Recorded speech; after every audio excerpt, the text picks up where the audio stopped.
आप सभी लोगों का स्वागत है आपके अपने YouTube चैनल में, जिसका नाम है मैथ बाय चंदन शर्मा। आज का जो पेपर है वो आरआरबी एनटीपीसी ग्रेजुएट लेवल का पेपर है, जो कि 17 जून 2025 को ये पेपर हुआ है। फर्स्ट शिफ्ट का ये पेपर है। इसमें क्वांट के जो 30 महत्वपूर्ण क्वेश्चन पूछे गए हैं उनको मैं यहाँ पे एक एक करके सॉल्व करूँगा। अगर आप इस चैनल पर पहली बार विजिट कर रहे हैं तो चैनल को ज़रूर सब्सक्राइब कर लें। इसके पहले जितने भी पेपर हो चुके हैं उसको मैंने इस चैनल पर सॉल्व करके अपलोड कर दिया है, तो उसको भी जाके आप चेक कर सकते हैं। तो चलिए, बिना आपका कोई एक्स्ट्रा समय लिए मैं इस वीडियो को स्टार्ट करता हूँ। पहला क्वेश्चन कह रहा है कि निम्नलिखित बंटन की माध्यिका कितनी होगी।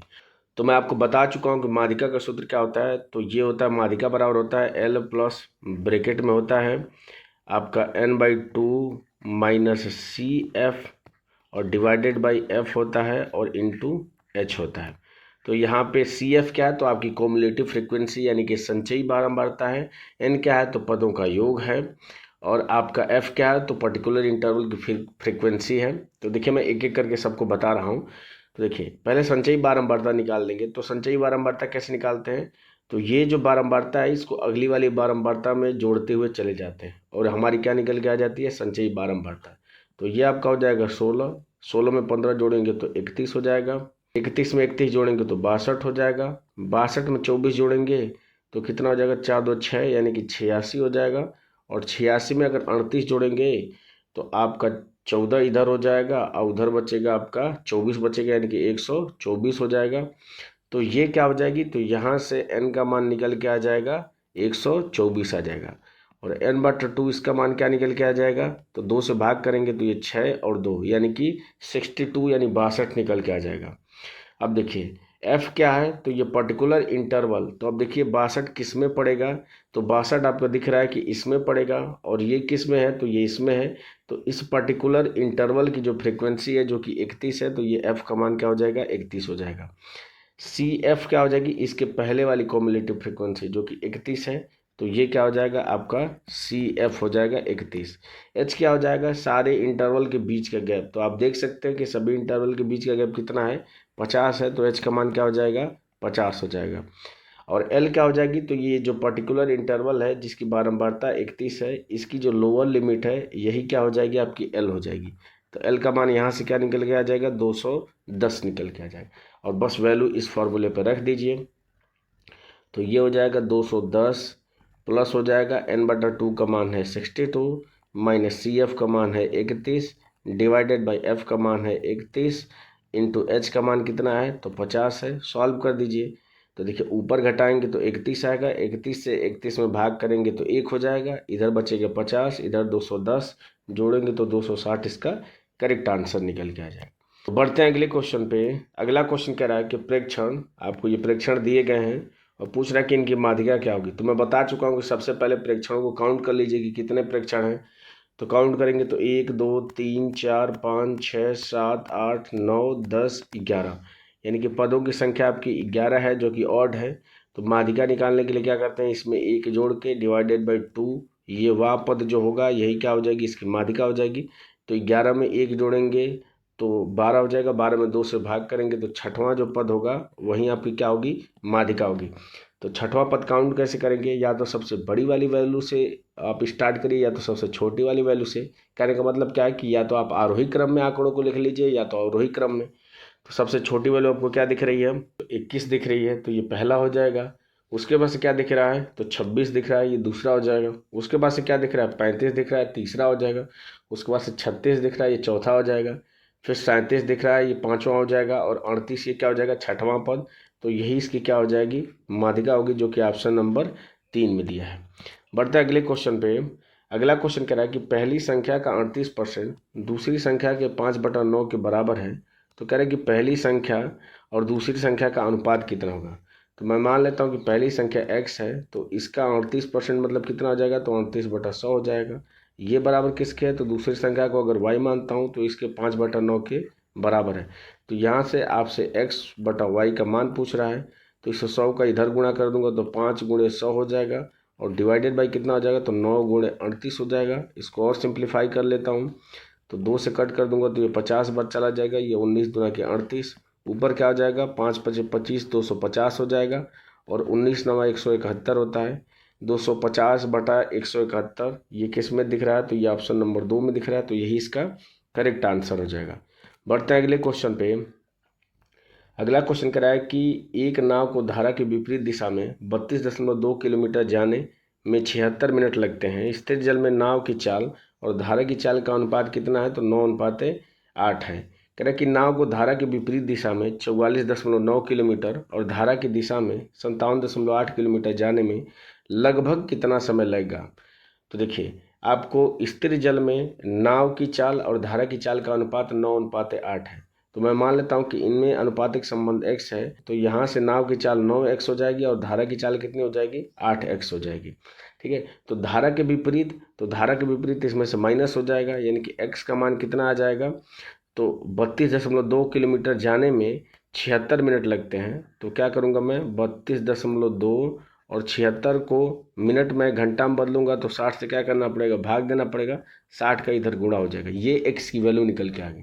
अब वापस क्वेश्चन पे आते हैं। तो क्वेश्चन आपसे पूछ के रहा है कि धारा के विपरीत दिशा में 44.9 किलोमीटर जाने में, तो विपरीत दिशा में यानी कि इन दोनों का अंतर हो जाएगा, डिवाइडेड बाई x इतना समय लगेगा, प्लस धारा की दिशा में, तो धारा की दिशा में कितना? तो 57.8 किलोमीटर जाने में।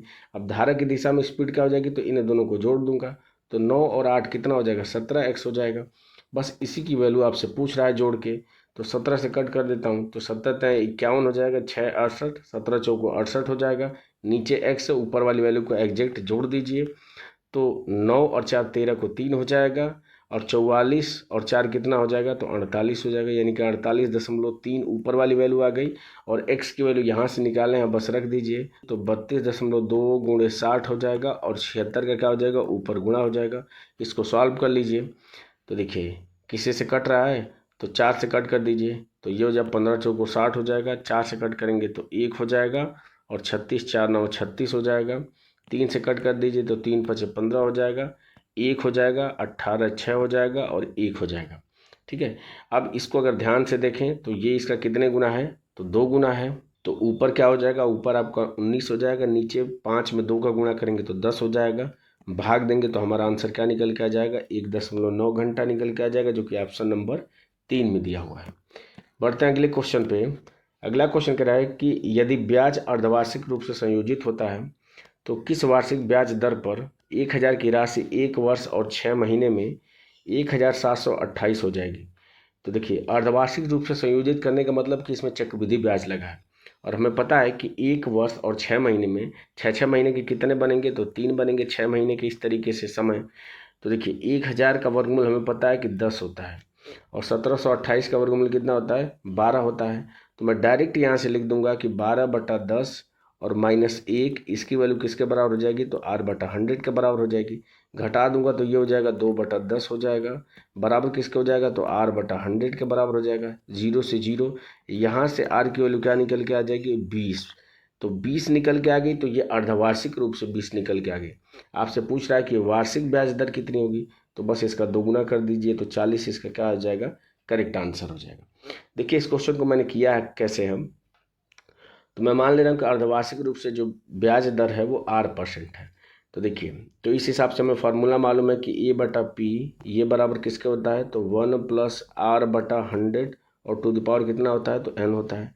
e की वैल्यू कितनी हो जा रही है? तो 1728 हो जा रही है, और p की वैल्यू कितनी है? तो 1000 है, बराबर किसका हो जाएगा? 1 + r/100 हो जाएगा, और इसका पावर कितना हो जाएगा? तो n का मान यहाँ से 3 निकल के आ गया है, तो 3 रख दीजिए। तो देखिए यहाँ पे मैंने लिख दिया है कि ये 12 का क्यूब है तो 12, और डिवाइडेड बाई ये 10 का क्यूब है तो 10, इसको ऐसे कर दिया है। अब कंपेयर करेंगे तो बस यही वाला वैल्यू का क्या हो गई है, मैंने डायरेक्ट यहाँ पे लिख दिया है। कंपेयर करेंगे तो यहीं पे आएगा। तो चूंकि मुझे दिख रहा है कि 1010 का है, 1728 12 का क्यूब है, तो मैं डायरेक्ट इसको सॉल्व करूँगा। बढ़ते हैं अगले क्वेश्चन पे। अगला क्वेश्चन कह रहा है कि एक व्यक्ति अपनी आय का 40% बचाता है, यदि उसका व्यय जो है वो 360 है तो उसकी आय कितनी होगी? तो 40% बचाता है, इसका मतलब 60% क्या होता होगा? खर्च करता होगा, और इसी 60% की वैल्यू 360 दिया है। यहाँ से 10% की वैल्यू निकालने के लिए 6 से भाग कर दूंगा, तो 10% की वैल्यू कितनी निकल के आ जाएगी? 60। 100% की वैल्यू पूछ रहा है तो दोनों साइड एक 0 कर दीजिए, तो 600 क्या हो जाएगी? इसकी आय हो जाएगी, जो कि ऑप्शन नंबर 2 में दिया है। बढ़ते हैं अगले क्वेश्चन पे। अगला क्वेश्चन कह रहा है कि निम्नलिखित में से कौन सी संख्या 16 से विभाज्य है। तो अगर संख्या 16 से विभाजित होगी, इसका मतलब 16 के जो फैक्टर हैं, चाहे वो 8 हो चाहे 4 हो, इनसे भी विभाजित होनी चाहिए संख्या। तो मैं 4 से चेक कर लेता हूँ। तो 4 से विभाज्यता का नियम ये कहता है कि या तो इकाई और दहाई के स्थान पे 0 हो, या तो इन दोनों से जो बनी संख्या वो 4 से क्या होनी चाहिए, डिविजिबल होनी चाहिए। तो देखिए 65 आपका 4 से डिविजिबल नहीं है, तो ये नहीं होगा। 82 80 तो डिविजिबल है 4 से, 82 नहीं होगा, तो ये भी नहीं होगा। 02 आपका 4 से डिविजिबल नहीं है। तो इस तरीके से एक ही ऑप्शन आपका बचा, यही इसका करेक्ट आंसर हो जाएगा। बढ़ते हैं अगले क्वेश्चन पे। अगला क्वेश्चन कह रहा है कि 5 संख्याओं का योग 655 है। यदि पहली 2 संख्याओं का औसत 77 है और तीसरी संख्या 102 है, तो कह रहा है कि शेष संख्याओं का औसत कितना होगा। ठीक है, तो देखिए या तो आप इन सब का योग निकाल के टोटल योग में से माइनस करके फिर जितना आएगा उसमें 2 से भाग कर देंगे, तो वो आपकी जो शेष 2 बची संख्याएं हैं उनका औसत निकल के आ जाएगा। या आप ऐसे भी कर सकते हैं कि अगर 5 संख्याओं का योग इतना है तो 5 संख्याओं का औसत कितना हो जाएगा, तो 5 से भाग कर दूंगा, तो 5 कम 5 15, 5 3 15, यानी 131 क्या हो जाएगा, पाँचों का औसत निकल के आ जाएगा। अब देखिए यहाँ पे 77 है, तो कितना कम है इससे, तो देखिए 23 तो इधर ही कम है और 31 इधर, यानी कि 30 20 50, और यानी कि 54 कम है। तो माइनस का क्या हो जाएगा, 54। कितने पे कम है, तो 2 पे कम है, तो 2 क्या करेंगे हम इसमें गुणा कर देंगे। और ये 102 को देख लेते हैं, तो ये भी कम है। कितना कम है इससे, तो घटा देंगे तो 29 कम है। तो इन दोनों को क्या करता हूँ, सिंप्लीफाई करके सॉल्व कर लेता हूँ। तो 54 दूना के कितना हो जाएगा, तो 108 हो जाएगा। और 108 में क्या जोड़ दूंगा मैं, 29 जोड़ दूंगा, तो ये हो जाएगा 9 और 8 17 को 7 हो जाएगा। और ये 2 और 1 3 हो जाएगा, और ये 1, यानी कि 137 माइनस का होगा। यानी कि जो शेष 2 संख्याएं होंगी वो अपने साथ 137 एक्स्ट्रा लेके आएंगी, तब जाके सबका औसत कितना होगा, 131 होगा। तो ये दोनों संख्याओं में बटेगी, तो 2 से मैं क्या करता हूँ, उसमें भाग दे देता हूँ। तो 2 से भाग करूँगा तो 2 6 के 12 हो जाएगा, 1 17, 8 बार 16, 1 10, 2 5 10, यानी कि अन्य 2 संख्याओं का औसत 131 न होके इससे 68 दशमलव क्या हो जाएगा, 5 अधिक होगा। और जोड़ देते हैं इसमें, तो ये हो जाएगा 5 हो जाएगा, 8 और 1 9 हो जाएगा, 6 3 9 हो जाएगा, 1, यानी कि 199.5 अन्य 2 संख्याओं का औसत होगा, जो कि ऑप्शन नंबर 2 में दिया हुआ है।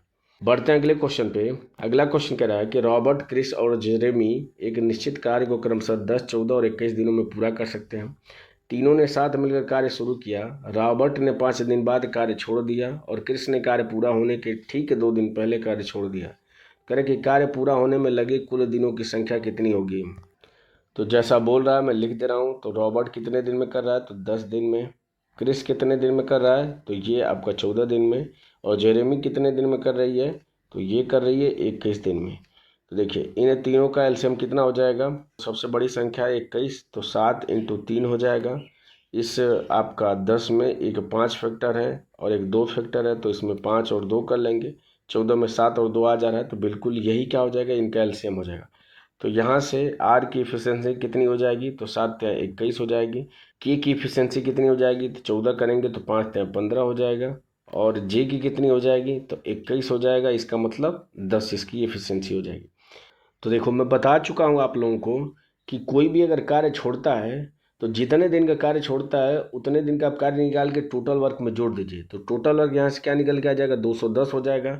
और छोड़ कौन रहा है, तो क्रिस छोड़ रहा है, 2 दिन पहले छोड़ रहा है। क्रिस की एफिशिएंसी 15 है, तो 2 दिन का कार्य कितना हो जाएगा, 30 हो जाएगा। तो इसमें मैं क्या करूँगा, 30 जोड़ दूंगा। तो अब कितना कार्य हो जाएगा, तो 240 कार्य हो जाएगा। अब देखिए अब कह रहे हैं कि ये तीनों ने साथ मिल के कार्य किया और रॉबर्ट ने 5 दिन बाद जो है कार्य छोड़ दिया।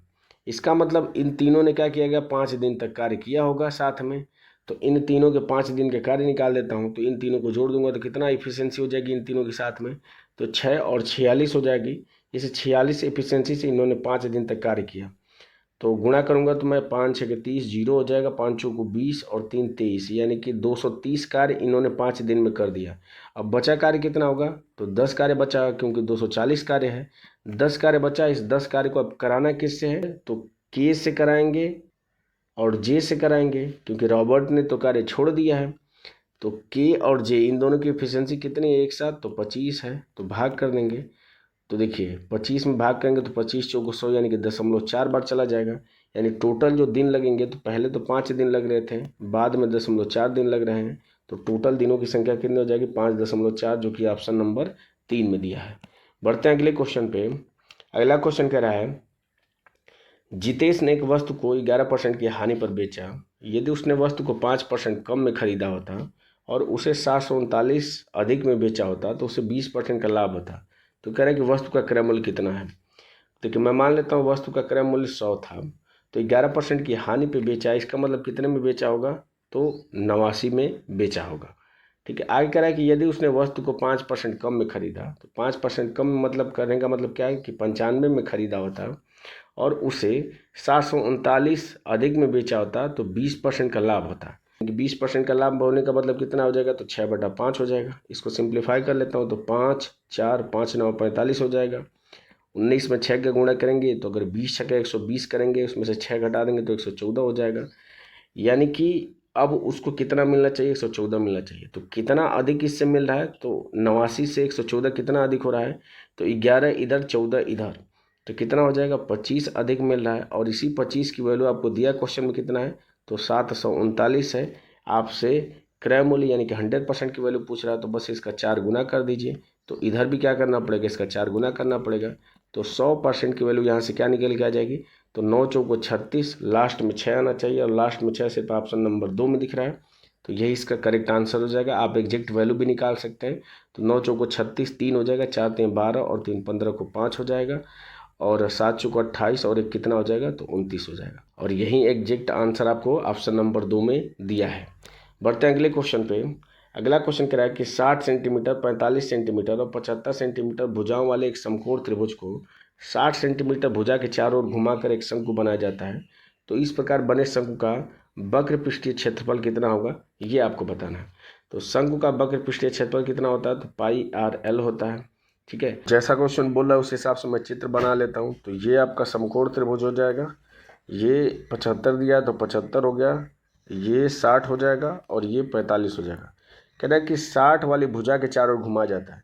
तो इस भुजा के चारों ओर घुमाया जाएगा तो कुछ इस तरीके से चित्र बनेगा। मैं चित्र बना के समझा देता हूँ। ये कुछ इस तरीके से चित्र बनेगा। तो यहाँ से आपको दिख रहा है कि L तो वही होगा, R की वैल्यू क्या हो जाएगी, 45 हो जाएगी। आपसे πr/l का मान पूछ रहा है, तो पाई इंटू R का मान कितना हो जाएगा 45 और इंटू L का मान 75 दिया है, गुणा कर लेंगे। तो या तो यहाँ से आप गुणा कर लीजिए या तो आपको दिख रहा है कि लास्ट में 5 है, तो इसका मतलब ये तो आंसर नहीं होगा। तो आप चेक कर लीजिए। तो अगर हम डिजिट सम भी निकालते हैं इसका, तो 5 4 9, यानी कि 9 में किसी भी संख्या गुणा करेंगे तो उसका डिजिट सम 9 आना चाहिए। तो पाई को छोड़ के 9 इसका डिजिट सम किसका आ रहा है, तो 5 4 9 इसका 5 आ रहा है, तो ये नहीं होगा। इसका 5 2 7 3 10 11, इसका भी 9 नहीं आ रहा, तो ये भी नहीं होगा। तो इस हिसाब से एक ही ऑप्शन बचा, ऑप्शन नंबर 2, यही इसका करेक्ट आंसर हो जाएगा। आप चेक भी कर सकते हैं। 5 3 8, 8 और 3 11 और 7 18, 18 का डिजिट सम 9 आता है, बिल्कुल फॉलो कर रहा है। तो यही इसका करेक्ट आंसर होगा। बढ़ते हैं अगले क्वेश्चन पे। अगला क्वेश्चन कह रहा है कि दो समरूप त्रिभुजों की संगत दो भुजाओं की लंबाई आपको दिया है 9:1। इन दोनों त्रिभुजों के क्षेत्रफल का अनुपात कितना हुआ है। तो मैं बता चुका हूं कि अगर समरूप त्रिभुज की लंबाइयों का अनुपात दिया है तो क्षेत्रफल का अनुपात इसका स्क्वायर हो जाता है। तो 9 का स्क्वायर करेंगे तो 81 और 1 का स्क्वायर हो जाएगा 1। तो 81:1 इसका करेक्ट आंसर हो जाएगा। पढ़ते हैं अगले क्वेश्चन पे। अगला क्वेश्चन कह रहा है कि एक लंब वृत्तीय शंकु के आधार की त्रिज्या और तिर्यक ऊंचाई आपको दिया है। दिए गए शंकु का आयतन कितना होगा। तो देखिए आपको तिर्यक ऊंचाई कितना दिया है, तो 25 दिया है और ऊंचाई कितना दिया है, 7 दिया है। तो हमें पता है कि ट्रिपलेट क्या होता है, 7 24 और 25 का ट्रिपलेट होता है। तो यहाँ से आधार यानी त्रिज्या का मान कितना हो जाएगा, 24 हो जाएगा। आपसे आयतन पूछ रहा है तो रख दीजिए। तो शंकु का आयतन होता है 1/3, पाई की वैल्यू 22/7 रखनी है। आर स्क्वायर यानी कि 24 इंटू 24 हो जाएगा और इंटू एच का मान कितना है, तो 7 है। सॉल्व कर दीजिए। तो 7 से 7 कट जाएगा, 3 से कट करेंगे तो ये 8 बार चला जाएगा। तो अब गुणा कर लेते हैं। तो देखिए आपके पास बचेगा 24 गुणे 8 और गुणे 22 बचेगा। तो बस आप चेक कर लीजिए। तो यहाँ से देखिए 24 का मतलब है ये 4 से भी जो भी आंसर आएगा वो 4 से कटना चाहिए। अब देखिए 4 से 62 तो आपका नहीं कटेगा। 52 आपका 4 से कट सकता है तो ये आंसर हो सकता है। 82 आपका 4 से नहीं कटेगा तो ये भी नहीं होगा और ये भी हो सकता है। अब देखिए दोनों में एक फैक्टर 3 आपको दिख रहा है, क्योंकि 24 में 3 एक फैक्टर है। देख लेते हैं 3 से कट रहा है क्या कोई, तो देखिए 3 हो जाएगा, 5 और 1 6, 2 नहीं कटेगा ये 3 से। तो इस तरीके से ये कहीं आंसर हुआ, यही इसका करेक्ट आंसर हो जाएगा। या तो आप इसका मल्टीप्लाई करके एग्जैक्ट आंसर निकाल सकते हैं। बढ़ते हैं अगले क्वेश्चन पे। अगला क्वेश्चन कह रहा है कि वह छोटी से छोटी संख्या ज्ञात कीजिए जिससे 25 27 को गुणा करने पर यह एक पूर्ण वर्ग संख्या बन जाए। तो इसका तरीका यही है कि आप इसके फैक्टर निकालिए, यानी कि 25 और 27 को क्या करिए, सिंप्लीफाई करते चले जाइए, और जिसका पेयर नहीं बन रहा है बस क्या करेंगे, उसी से गुणा कर देंगे, तो ये इसका आंसर हो जाएगा। तो इसका फैक्टर निकाल देता हूँ, तो देख लेता हूँ ये किससे कटेगी। तो आपका 3 से नहीं कटेगी, 5 से भी नहीं कटेगी, 7 से चेक कर लेता हूँ। तो 7 3 21 हो जाएगा, 4 7 6 42, 7 1 7। हमें पता है कि 361 जो होता है वो किसका स्क्वायर होता है, तो 19 का स्क्वायर होता है। तो यहाँ तो पूर्ण वर्ग है, यानी इससे 7 का पेयर नहीं बन रहा है, इसका मतलब इससे 7 से गुणा करना पड़ेगा, तब जाके ये संख्या क्या हो जाएगी, पूर्ण वर्ग हो जाएगी। बढ़ते अगले क्वेश्चन पे। अगला क्वेश्चन कह रहा है कि 691 इंटू 709 का मान कितना होगा। तो यूनिट डिजिट से अगर चेक करेंगे तो लास्ट में 9 आना चाहिए, क्योंकि 9 में 1 का गुणा करेंगे तो 9, और लास्ट में 9 सिर्फ ऑप्शन नंबर 2 में दिया है, तो यही इसका करेक्ट आंसर हो जाएगा। बढ़ते हैं अगले क्वेश्चन पे। अगला क्वेश्चन कह रहा है कि ए बी और सी अकेले अकेले किसी कार्य को 11 33 और 48 दिन में पूरा कर सकते हैं। वे सभी एक साथ कार्य करते हैं, लेकिन ए ने 2 दिन बाद कार्य छोड़ दिया, तो शेष कार्य कितने दिन में पूरा होगा। तो लिख लेता हूँ, ए कितने दिन में कर रहा है, 11 दिन में, बी कितने दिन में कर रहा है, तो 33 दिन में, और सी कितने दिन में कर रहा है, तो 48 दिन में कर रहा है। तो देखिए इन तीनों का एलसीएम कितना हो जाएगा, तो 48 को क्या मैं लिख सकता हूँ, तो 16 इंटू 3 लिख सकता हूँ। अब देखिए इस 33 में 3 तो आ गया, लेकिन 11 नहीं आया, तो 11 हो जाएगा। यहाँ पे 11 आ गया, यानी कि ये इन तीनों का क्या हो जाएगा, एलसीएम। तो यहाँ से 11 से भाग करूँगा तो ए की एफिशिएंसी कितनी निकल के आ जाएगी, तो 16 3 48 हो जाएगी। इसी तरह बी की एफिशिएंसी कितनी निकल के आ गई, 16, और सी की कितनी निकल के आ जाएगी, 11। अब कह रहा है कि ये 2 दिन बाद कार्य छोड़ दीजिए, यानी कि ये तीनों मिलकर कितने दिन तक कार्य किए होंगे, 2 दिन तक कार्य किए होंगे। इन तीनों की एक साथ एफिशिएंसी कितनी हो जाएगी, तो 8 6 14 और 1 15 को 5 हो जाएगा, और 1 2 4 2 6 और 1 7, यानी कि 75 कार्य इन्होंने एक दिन में किया होगा। तो 2 दिन में कितना किया होगा, तो 75 गुना के 150, यानी कि 150 कार्य इन्होंने कर दिया है। और टोटल कार्य कितना है, तो इन तीनों को गुणा कर लेंगे, तो 48 और इंटू कितना हो जाएगा, 11, गुणा करेंगे तो 8 हो जाएगा, 8 4 12 को 2 हो जाएगा, 4 और 1 5 हो जाएगा। इसमें से 150 हम घटा देंगे, तो 8 हो जाएगा, 12 में से 5 हो जाएगा 7, और 4 में से 1 जाएगा 3, यानी कि 378 कार्य बचा। और इस कार्य को कराना किससे है, तो ए तो छोड़ दिया है, तो बी और सी से कराना है। बी और सी की एक साथ एफिशिएंसी कितनी हो जाएगी, तो 27 हो जाएगी। 27 से भाग कर दीजिए, शेष कार्य कितने दिन में, तो ये जो निकल के आएगा वही क्या हो जाएगा, शेष कार्य कितने दिन में पूरा होगा, उसी का आंसर हो जाएगा। तो भाग दे देते हैं, तो 27 से भाग देंगे तो ये एक बार चला जाएगा, 10 108 हो जाएगा। 27 दुना के 54 दुना के 108, यानी कि 4 बार चला जाएगा। तो 14 इसका क्या हो जाएगा, करेक्ट आंसर होगा, जो कि ऑप्शन नंबर 3 में दिया है। बढ़ते हैं अगले क्वेश्चन पे। अगला क्वेश्चन कह रहा है कि एक छात्र 5 सप्ताह में किराने के सामान 300 250 350 200 और 400 खर्च करता है, तो प्रति सप्ताह खर्च की गई औसत राशि कितनी होगी। तो सभी 300 के करीब हैं, तो मैं मान लेता हूँ कि इनका औसत 300 है। तो यहाँ पे ये 300 बिल्कुल सही है। ये 50 कम है तो माइनस का 50 हो जाएगा। ये 50 अधिक है तो प्लस का 50 हो जाएगा। ये माइनस का 100 कम है तो माइनस हो जाएगा, और ये प्लस का 100 अधिक है तो ये प्लस हो जाएगा। नेट चेंज देख लेता हूँ, तो प्लस माइनस कैंसिल हो जाएगा, यानी जीरो हो जा रहा है। इसका मतलब जो हमने औसत माना है वही इसका करेक्ट आंसर है, तो 300 इसका करेक्ट आंसर हो जाएगा। बढ़ते हैं अगले क्वेश्चन पे। अगला क्वेश्चन कह रहा है कि एक आदमी अपने मासिक वेतन का 74% घर के किराए पे खर्च करता है। यदि हर महीने 385 परिवहन पे, 2725 किराने पर खर्च करता है और शेष 621 बचाता है, तो उसका मासिक वेतन कितना है, ये आपको बताना है। तो देखिए 74% अगर यहीं पे खर्च कर दिया है, तो बाकी ये जो शेष बचा रहा है और जो परिवहन पे खर्च कर रहा है, इन तीनों को मिलाएंगे तो किसके बराबर हो जाएगा, तो 26% के बराबर हो जाएगा। तो इन तीनों को जोड़ लेते हैं, तो ये हो जाएगा 385 हो जाएगा। इसमें 2725 जोड़ देंगे, और 621 रुपया जो बचा रहा है वो भी जोड़ देंगे। तो 5 5 10 11 हो जाएगा। 8 2 10 2 12 और 1 13 को 3 हो जाएगा। 7 3 10 16 1 17 को 7 और ये 3 हो जाएगा। ये किसकी वैल्यू हो जाएगी, तो 26% की। यहाँ से हम 1% की वैल्यू निकाल देते हैं, तो 1% की वैल्यू कितनी हो जाएगी, तो इसमें 26 से भाग कर देंगे। आपसे 100% की वैल्यू पूछ रहा है, तो 100 से क्या करेंगे, हम इसमें गुणा कर लेंगे। तो देखिए अब यहाँ से या तो आप इसको सॉल्व कर सकते हैं या तो आप डिविजिबिलिटी रूल से भी इसको सॉल्व कर सकते हैं। तो देखिए इसमें आपको एक 5 का फैक्टर दिख रहा है और नीचे 26 में 5 का कोई फैक्टर नहीं दिख रहा है। इसका मतलब जो आंसर होगा वो 5 का मल्टीपल होगा। इसके लास्ट में 9 है, इसके में 7 है, इसमें 3 है, सिर्फ 5 का फैक्टर ऑप्शन नंबर 4 है। तो यही इसका करेक्ट आंसर होगा। बढ़ते हैं अगले क्वेश्चन पे। अगला क्वेश्चन कह रहा है कि एक ट्रक 80 किलोमीटर की दूरी 40 किलोमीटर प्रति घंटे की चाल से और अगले 44 किलोमीटर की दूरी 9 किलोमीटर प्रति घंटे की चाल से तय करता है। कह रहा है कि इसकी औसत चाल कितनी होगी। तो औसत चाल बराबर मैं बता चुका हूँ कि कुल दूरी, तो कुल दूरी यहाँ से क्या हो जाएगी, तो 80 किलोमीटर और ये 44 किलोमीटर, इन दोनों को जोड़ देंगे तो कुल दूरी हो जाएगी। और कुल दूरी तय करने में लगने वाला समय, तो 80 किलोमीटर को 40 किलोमीटर प्रति घंटे की स्पीड से तय करा तो ये उसमें समय लग जाएगा, और 44 को किसके स्पीड से तय कर रहा है, तो 9 से। तो ये क्या हो जाएगा, टोटल समय हो जाएगा। इसको सॉल्व करके आंसर निकाल देते हैं। तो ऊपर कितना हो जाएगा, तो 8 और 4 12 यानी कि 124 हो जाएगा। और नीचे कितना हो जाएगा, तो ये आपका 2 बार चला जाएगा, ये विभाजित नहीं होगा। तो 9 दूना के 18 और 44 में 18 जोड़ेंगे तो 54 हो जाएगा। 54 और 8 कितना हो जाएगा, तो 62 हो जाएगा। और 9 का क्या हो जाएगा, ऊपर गुणा हो जाएगा। अब मुझे दिख रहा है कि ये इसका 2 गुना है, तो 9 में 2 का गुणा करेंगे तो 18 इसका क्या हो जाएगा, करेक्ट आंसर हो जाएगा।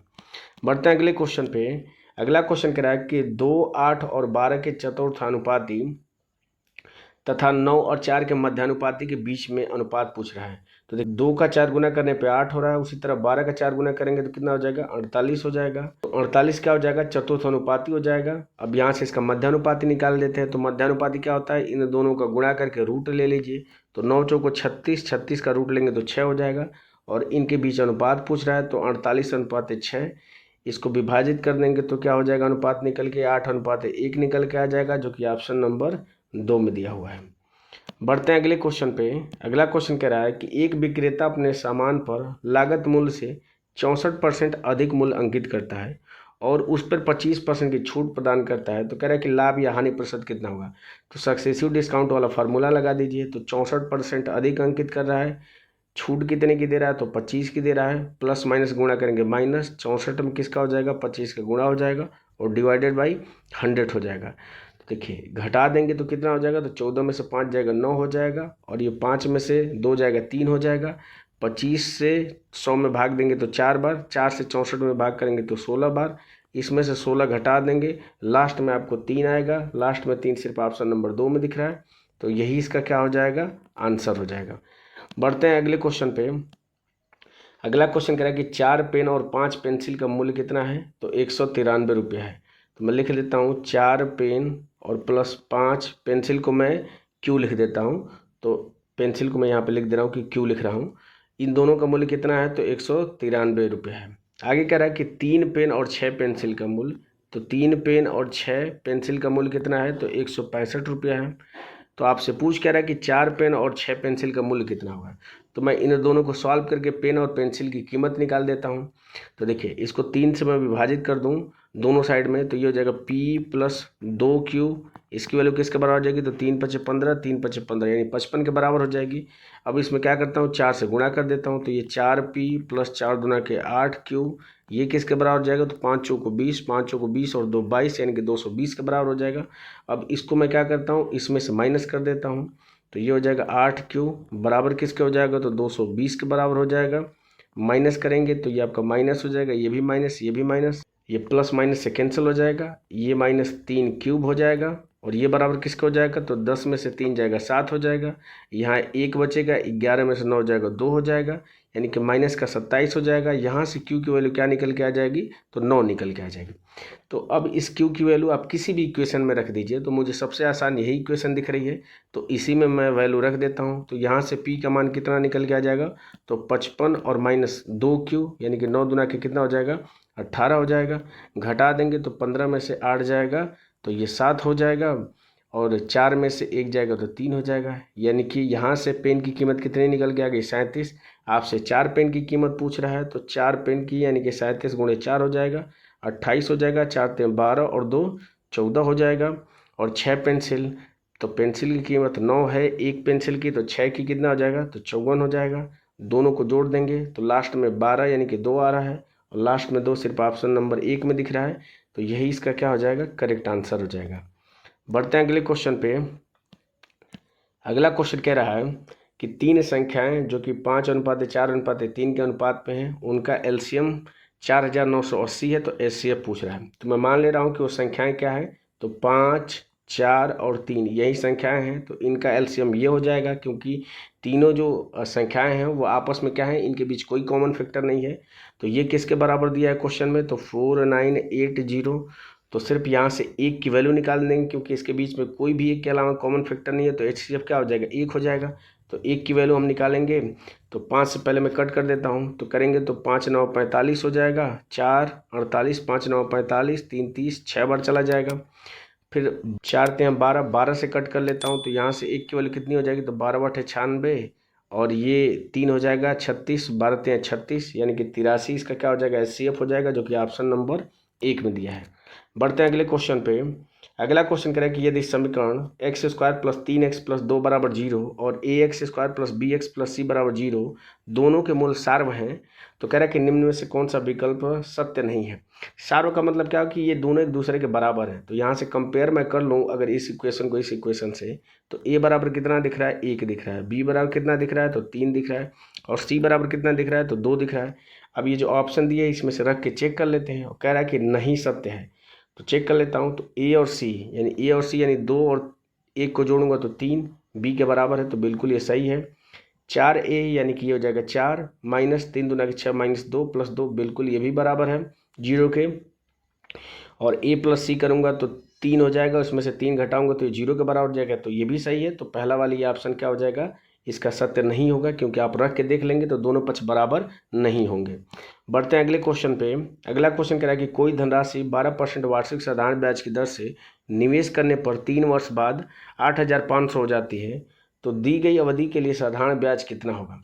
तो देखिए, मान लेता हूँ कि कोई धनराशि 100 है, तो इस पे 12% का ब्याज लग रहा है, तो 3 वर्ष बाद इस पे कितनी धनराशि बढ़ के हो जाएगी, तो 12 3 36 यानी कि 136 हो जाएगी। और इसी 136 की वैल्यू आपको दिया कितना है, तो 8500 दिया है। आपसे ब्याज पूछ रहा है, तो 100 रुपये की चीज़ है बढ़ के 136 हो जा रही है, तो ब्याज कितना होगा, 36 होगा। तो यहाँ से मैं 1 की वैल्यू निकाल देता हूँ, तो ये हो जाएगा 8500 डिवाइडेड बाई 136 हो जाएगा। आपसे वैल्यू किसकी पूछ रहा है, तो 36 की, तो मैं 36 का क्या करूँगा, इसमें गुणा कर दूंगा। बस इसको सॉल्व करके क्या करूँगा, मैं वैल्यू निकाल दूंगा। तो देखिए, मैं यहाँ पे गुणा नहीं करने जाऊँगा, क्योंकि सारे जो आंसर हैं वो आपके पूर्णांक में, इसका मतलब नीचे वाली वैल्यू क्या हो जाएगी, पूरी तरीके से विभाजित हो जाएगी। अब देखिए, 36 में आपको एक फैक्टर दिख रहा है 9 का, क्योंकि नीचे 9 का कोई फैक्टर दिख नहीं रहा है। तो चेक कर लेता हूँ कि 9 से कौन सा ऑप्शन विभाजित है। तो देखिए, 5 1 6 2 8 ये 9 से विभाजित नहीं है, 5 4 9 2 ये भी 9 से विभाजित नहीं है, 5 3 8 2 10 ये भी 9 से विभाजित नहीं है। तो एक ही ऑप्शन बचा, ऑप्शन नंबर 2, यही हमारा करेक्ट आंसर हो जाएगा। बढ़ते हैं अगले क्वेश्चन पे। अगला क्वेश्चन कह रहा है कि 3 संख्याएं जो कि 5/20 अनुपात 8/16 अनुपात 8/14 के अनुपात में है, तो कह रहा है कि सबसे बड़ी संख्या और सबसे छोटी संख्या के बीच का अंतर अगर 54 है, तो सबसे बड़ी संख्या क्या होगी।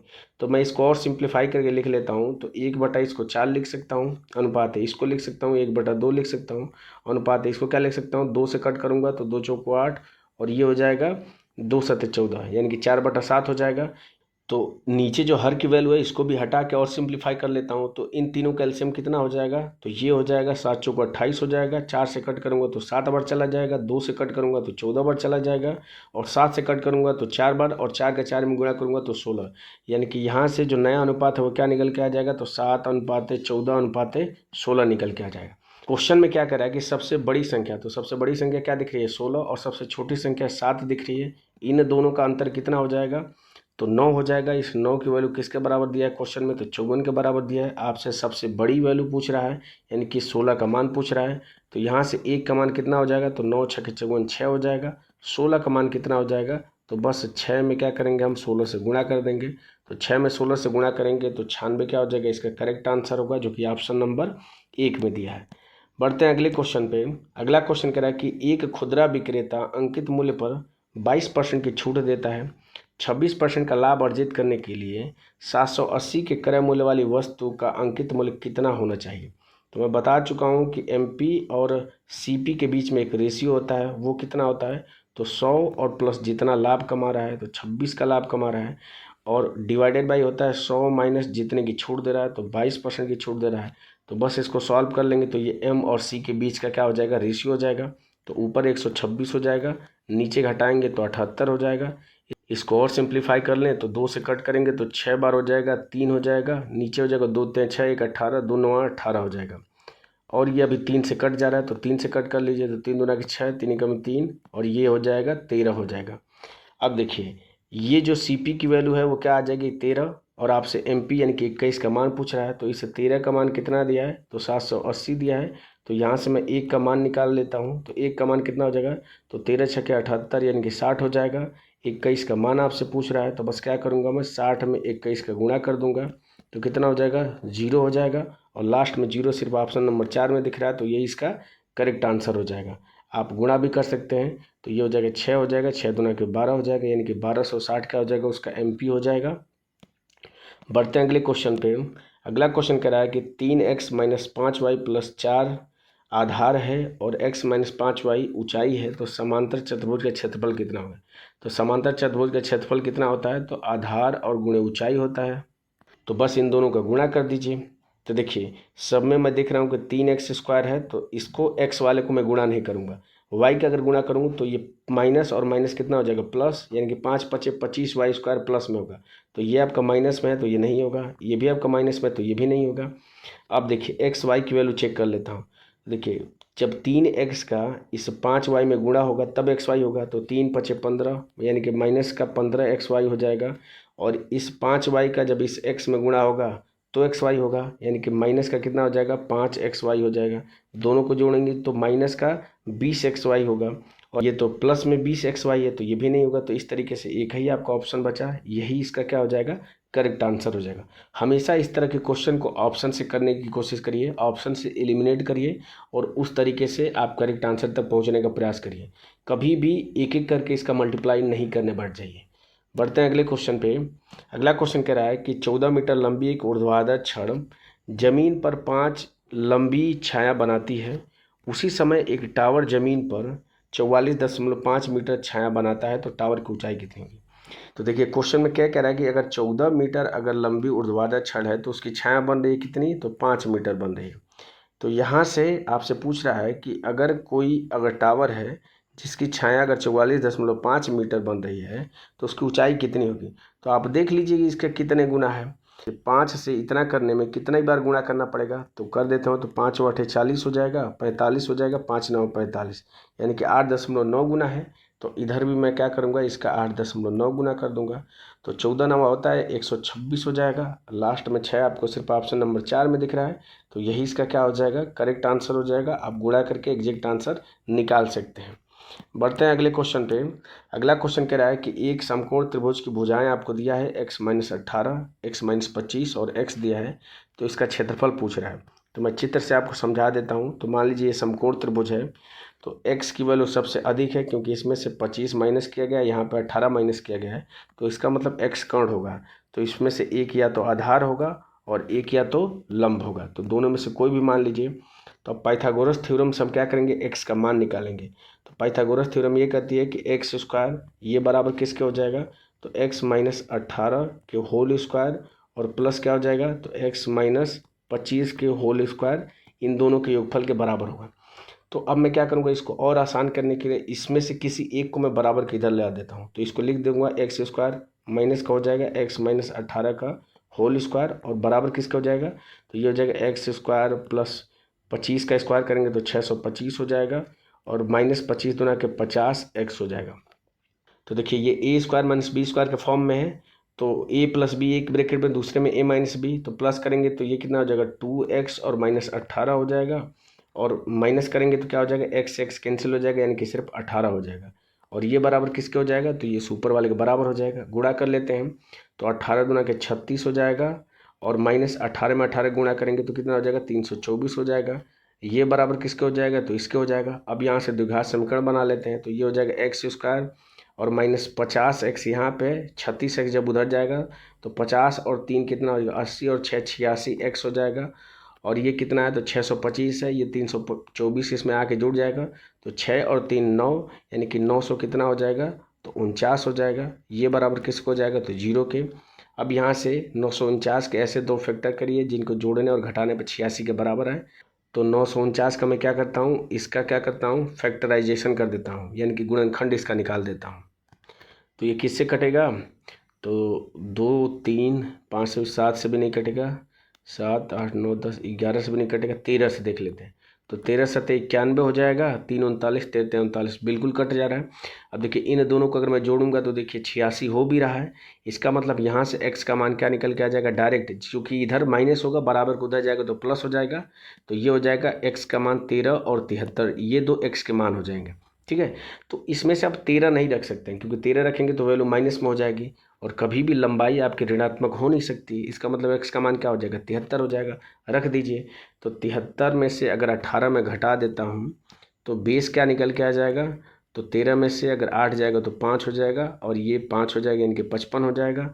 और इसमें से अगर 25 में घटा देता हूँ 73 में से तो 25 घटाऊँगा तो ये आपका कितना हो जाएगा, 13 में से 5 जाएगा तो 8 हो जाएगा और ये आपका 6 में से 2 जाएगा तो 4 हो जाएगा। तो देखिए हमें पता है कि क्षेत्रफल कितना होता है त्रिभुज का 1/2, आधार आपका है 48 और ऊंचाई कितनी है तो आपके 55 निकल के आ गई। बस इसको सॉल्व कर देंगे, 2 से कट करेंगे तो कितनी बार चला जाएगा 24 बार चला जाएगा। और लास्ट में अगर देखेंगे तो 5 चौक 20, लास्ट में 0 आना चाहिए और लास्ट में 0 सिर्फ ऑप्शन नंबर 3 में दिख रहा है। तो यही इसका क्या हो जाएगा करेक्ट आंसर हो जाएगा। तो इस तरीके से 17 जून 2025 को आरआरबी एनटीपीसी का जो पेपर हुआ था फर्स्ट शिफ्ट में, उसमें क्वांट के जो 30 महत्वपूर्ण क्वेश्चन पूछे गए थे उसको मैंने यहाँ पे एक एक करके सॉल्व करा दिया। मुझे उम्मीद है कि वीडियो आपको अच्छी लगी होगी, इन्फॉर्मेटिव लगी होगी। अगर वीडियो पसंद आए तो लाइक कर सकते हैं, नहीं पसंद आए तो आप डिसलाइक कर सकते हैं। अगर आप इस चैनल पर पहली बार विजिट कर रहे हैं तो चैनल को ज़रूर सब्सक्राइब करें। मिलते हैं आपसे अगले पेपर में अगली वीडियो के साथ, तब तक के लिए जय हिंद और बाय।